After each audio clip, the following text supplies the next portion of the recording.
say this very slowly for the First Minister. He and his government have been entirely responsible for Scotland's education system for 17 years, no one else.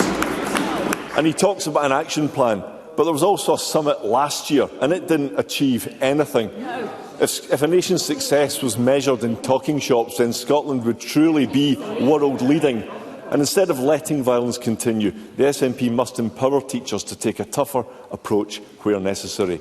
But all John Swinney has done is cut teacher numbers, he's broken promises, let standards slip and allowed toxic behaviour to spiral out of control. After 17 years of SNP rule, our schools need change.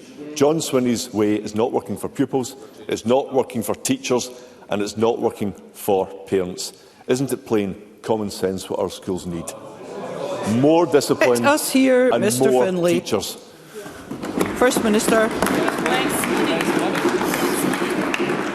I've made it clear that unacceptable behaviour in our schools must be tackled within our schools, and we have provided the approaches that are necessary to do that, and schools should feel empowered to do that.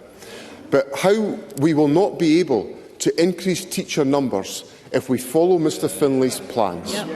Because this is now the third week I'm going to remind Parliament about the folly that Mr Findlay has put in front of us.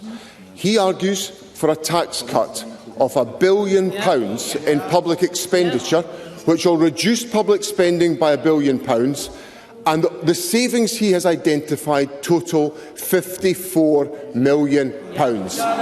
He has a £950 million gaping hole. Let us hear the First Minister. He has a 900... First Minister, if I may, I am aware of loud shouts coming from across this chamber. If members have not been called to speak, please don't. First Minister.